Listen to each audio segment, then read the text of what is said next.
Latest সব নিউজের জন্য সাবস্ক্রাইব করুন আমাদের চ্যানেল। আর আমাদের কোনো ভিডিও মিস না করতে চাইলে পাশে থাকা বেল আইকনটিতে ক্লিক করুন। ধন্যবাদ। ইদানিং টেলিভিশন খুললেই একটা বিজ্ঞাপন খুব চোখে পড়ছে, তামিমের পটানো বিষয়ক বিজ্ঞাপন। তামিম কখনো বলার, কখনো আম্পায়ার, কখনো রদ্রুর, কখনো আরও কাকে কাকে যেন পটাচ্ছেন। তা হয়তো আম্পায়ার, বলার বা সমর্থকদের পটাতেও পারেন তামিম ইকবাল খান।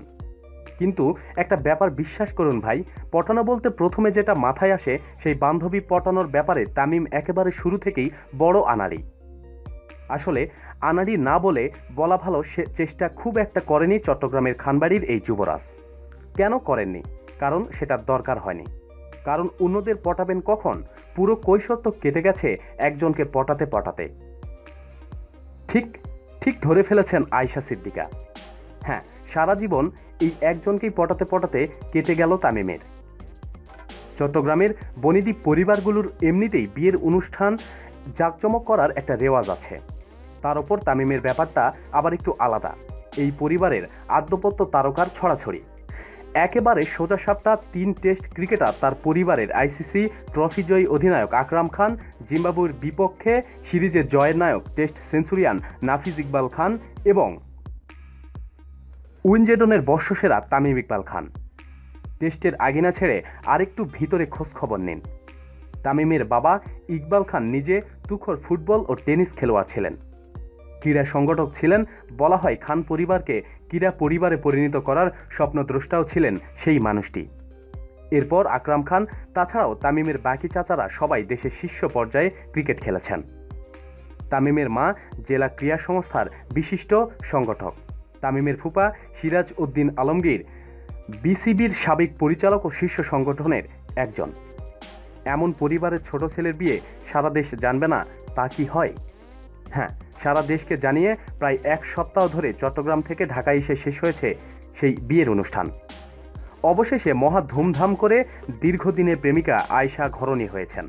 আমরা বরং আয়েশার এই পটানোর গল্পটার খোঁজ খবর করে আসি। তামিম ছিলেন তখন সানশাইন গ্রামার স্কুল অ্যান্ড কলেজের এ লেভেলের ছাত্র, আয়েশা একই প্রতিষ্ঠানের ছাত্রী। হঠাৎ একদিন কি করে যেন তামিমের চোখে পড়ে গেলেন আয়েশা। তারপর সিনেমায় যা হয় তাই আর কি। তামিমের জীবনে তখন ধ্যানজ্ঞানী হয়ে দাঁড়ালো এই আয়েশাকে পটানো।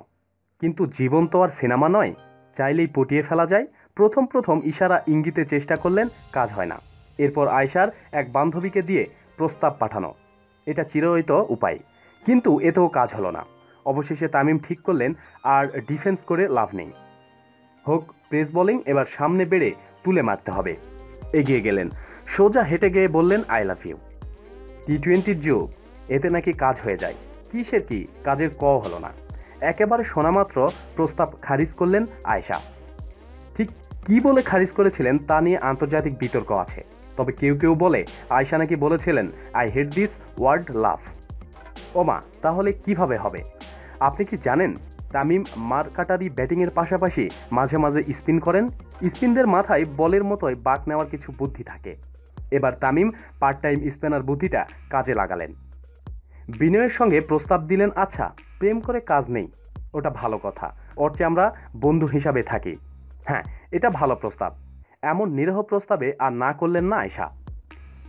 আর যাই কোথায়, যে লোক অ্যান্ডারসন, ব্রেসনান, টিনো বেস্টের ঘুম হারাম করে দিতে পারেন, তার সঙ্গে থেকে ভালোবাসবেন না যাবেন কোথায়? আয়েশা টেরও পেলেন না কবে তামিমের পার্ট টাইম স্পেনে কাবু হয়ে গেছে। আয়েশা কাবু হলেন তামিম আগে থেকেই পড়েছিলেন। অতএব শুরু হয়ে গেল ভালোবাসা, প্রেম এবং ভালোবাসা। যা ভাবছেন তা নয়, সিনেমা আভি কি বাকি হাই। চট্টগ্রামের 2 সম্ভ্রান্ত রক্ষণশীল পরিবারের ছেলে মেয়ে রাস্তায় ড্যাং করে হাত ধরে প্রেম করে বেড়াবে, সে কল্পনার সুযোগ নেই। একবার প্রেম শুরু হয়ে গেল আসল যন্ত্রণা। স্কুলের দারোয়ান, বাসার পাহারাদার, অভিভাবকদের লাল চোখ ফাঁকি দিয়ে দেখাই করা দেয়। প্রেম হবে কি করে? ভাগ্যিস ততদিনে মোবাইল এসে গেছে দেশে, নাইলে আরেকটা লাইলি মজনু লিখতে হতো কিনা কে জানে।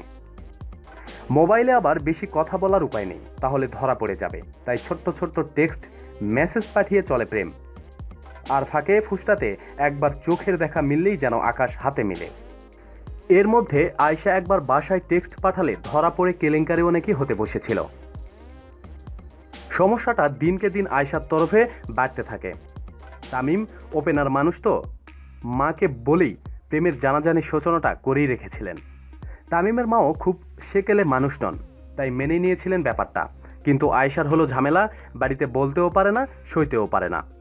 আত্মীয় স্বজনরা যা গিফট দেয় লুকিয়ে তামিমকে পাঠিয়ে দেন আর গুমড়ে ফিরেন। এর মধ্যে আয়েশাকে মুক্তি দিল মালয়েশিয়া। কুয়ালালামপুরের একটা বিশ্ববিদ্যালয়ে পড়তে চলে গেলেন আয়েশা। বাস, তামিমের পৃথিবীতে প্রিয় শহর হয়ে গেল কুয়ালালামপুর, প্রিয় পরদেশি মালয়েশিয়া, প্রিয় বিমান মালয়েশিয়া এয়ারলাইন্স। ততদিনে তামিম জাতীয় দলের তারকা। সিরিজে মাঝে মাঝে ছুটি পান, ছুটি পেয়েই শো করে চলে যান মালয়েশিয়ায়। আমরা যারা ক্রীড়া সাংবাদিকতা করি ততদিনে জেনে ফেলেছি, কিন্তু পত্রিকায় লেখার উপায় নেই, কারণ তামিমের এই মালয়েশিয়ার অভিসারের তাহলে কপালে দুঃখ আছে। দেশে যতই বাধা থাক, মালয়েশিয়ায় আসলে প্রথম সিনেমার মতো প্রেম জমল। রেস্টুরেন্ট, সিনেমা, বেড়ানো এসব না হলে আর কিসের প্রেম? আর এইসবই হলো মালয়েশিয়ায়। কিন্তু এভাবে আর কতদিন? না, আর বেশি চেপে রাখলেন না তামিমের মা। বুঝলেন ছেলে বড় হয়েছে, মেয়েও যোগ্য, তাহলে আর কিসের বাধা? তিনি মাথা নাড়াতেই কর্মযজ্ঞে ঝাঁপিয়ে পড়লেন আকরাম খান, নাফিস ইকবাল, সিরাজউদ্দিন আলমগীররা। শুরু হয়ে গেল বিবাহের মহাযজ্ঞ। তারপরের গল্প তামিম আর আয়েশার কাছ থেকেই শুনে নেবেন না হয়।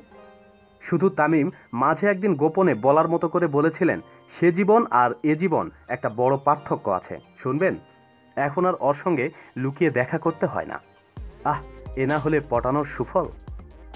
প্রতিদিন সব খবরাখবরের জন্য আমাদের সাথেই থাকবেন, এবং আমাদের ভিডিওটি ভালো লাগলে অবশ্যই লাইক দিবেন, কমেন্ট করবেন, শেয়ার করবেন এবং সাবস্ক্রাইব করে আমাদের পাশেই থাকবেন। ধন্যবাদ।